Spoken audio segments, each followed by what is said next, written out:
రాష్ట్రం ఆర్థికంగా బాగా లేదు, అప్పు పుడతలేదు, అనా పైసా ఎవడు ఇస్తలేడు. ఎవరినైనా కలవడానికి పోతే బ్యాంకర్లు దొంగలను చూసినట్టు చూస్తున్నారు తెలంగాణ రాష్ట్ర ప్రతినిధులను. ఎవడు ఢిల్లీకి పోతే అపాయింట్మెంట్ కూడా ఇస్తలేడు, వీడు వస్తే చెప్పులు కూడా ఎత్తుకుపోతాడేమో అన్నట్టుగా ఆ పరిస్థితి ఉంది దేశం ముందల. అప్పు పుడితే నేను కూడా ఏదో ఒకటి చేసి తెచ్చిచ్చేటను, అప్పు పుట్టట్లేదు, ఎవడు బజార్లో నమ్మడం లేదు. స్వీయ నియంత్రణనే దీనికి పరిష్కారము. ఉన్నంతలో గౌరవంగా సంసారాన్ని నడిపితే బజార్లో ఎవడైనా నమ్ముతాడు. వీధికెక్కి రచ్చ చేసుకుంటే కుటుంబం పరువు బజార్లో పడేసుకుంటే ఎట్లుంటుందో, ఉద్యోగ సంఘ నాయకులారా, రాష్ట్ర ప్రభుత్వం అనేది మన కుటుంబము.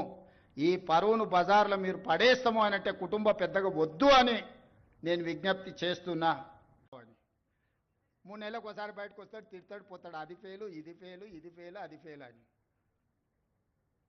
ఆయనకేముంది, ఆనందంగా ఉంది. ఆ చెప్పేటప్పుడు ఫేస్లో ఎంత ఆనందంగా అనిపిస్తుంది అంటే, రైతు బంధు ఫెయిల్ అనగానే ఆయన ఫేస్లో ఇట్లా బల్బు 1000 వోల్టుల బల్బు వెలిగినట్టు. ఎవడైనా బాధపడతాడా, అరే ఏదన్నా తప్పు జరిగింది ఎవరికైనా రాలేదంటే బాధతో చెప్తాం మనం. ఫీజు రియంబర్స్మెంట్ చేయలేదంటే అయ్యో పాపం పిల్లలు ఫీజులు కట్టకపోతే ఎట్లా వాళ్ళు చదివేట్లా అని ఒక బాధ ఉంటుంది. జీతభత్యాలు రిటైర్డ్ ఉద్యోగస్తులకు బెనిఫిట్స్ ఇవ్వలేదంటే ఒక కన్సర్న్ ఉంటుంది, అరే నీ అమ్మ ఏందా ఇట్లా అయిపోయిందని. వారి ఫెయిల్ చూడండి, ఫెయిల్ చెప్పేటప్పుడు ఇది ఫెయిల్, ప్రతి ఫెయిల్ వెనకాల ఒక 1000 వోల్టుల బల్బు వెలిగినట్టు వెలుగుతుంది ఆయన ఫేసు. ఏం పైశాచిక ఆనందము. మనం సమరం చేయడానికి ఇక్కడ లేం. ప్రజల మీద యుద్ధం చేసిన వాళ్ళు ఎవరు బాగుపడ్డోళ్ళు లేరు. ప్రజలు ఊరుకుంటారా? ప్రజల మీద యుద్ధం చేస్తే ఎవరి మీద యుద్ధం చేస్తారు?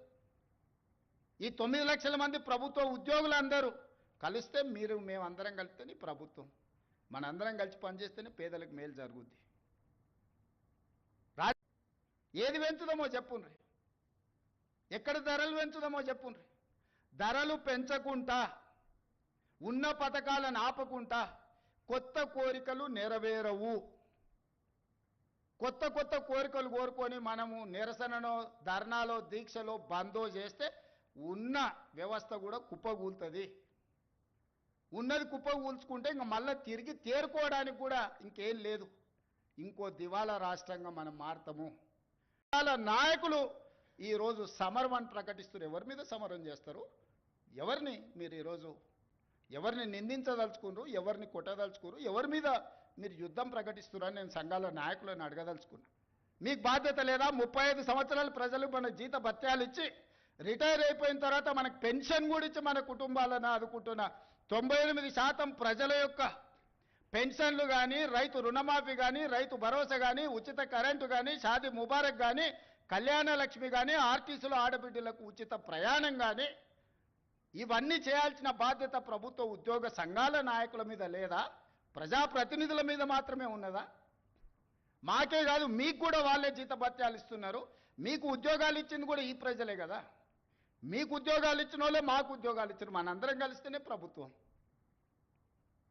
దయచేసి రాష్ట్రం మొత్తం ఆర్థికంగా దెబ్బతిని ఉన్నాము.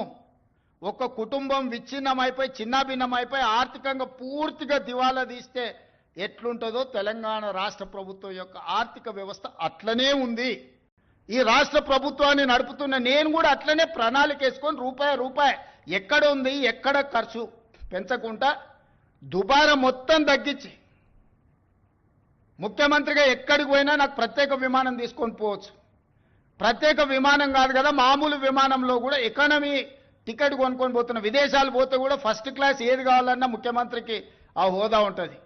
నేను ఆ టికెట్లు కూడా కొనుక్కోవడం లేదు. చాలా నార్మల్ సామాన్య ప్రయాణికులతో నేను ప్రయాణం చేస్తున్నా. నన్ను కోసినా కూడా 18,500 కోట్ల రూపాయల కంటే ఎక్కువ ఆదాయం లేదు. ఏం చేస్తారా నన్ను? చెప్పురు ఉద్యోగ సంఘాల నాయకులను అడుగుతున్నా, ఏం చేస్తారు? నన్ను కోసుకుంటే తింటారా? వండుకొని తింటారా? ఏం చేస్తారు? లేదు, ఉన్నదే 18,500 కోట్లు. ఎట్లా వంచుదామో చెప్పండి. ఏది ఆపమంటారో చెప్పండి. వృద్ధాప్య పెన్షన్లు ఆపమంటారా? ఉచిత కరెంట్ ఆపమంటారా? షాదీ ముబారక్ ఆపమంటారా? ఏ ఆపమంటారో చెప్పండి. ఏది ఆపుతారో ప్రజలకు చెప్పండి. అయ్యా మీది ఆపేసి మేము బోనసులు తీసుకుంటాం, మేము జీతాలు పెంచుకుంటాం, మేము అన్నీ మేము దినంగా మిగిలితేనే మీకు ఇస్తామని రైతు ప్రజలకు చెప్తా అంటే చెప్పండి. బహిరంగ సభ ఏర్పాటు చేద్దాం, 10 లక్షల మందిని తెస్తా, ఉద్యోగ సంఘాల నాయకులు మాట్లాడండి, మేము ఈ చిట్టి ఇచ్చిన ముఖ్యమంత్రికి దీని ప్రకారం పరిపాలన జరుగుతుంది అనేది ఇదొక మార్గం.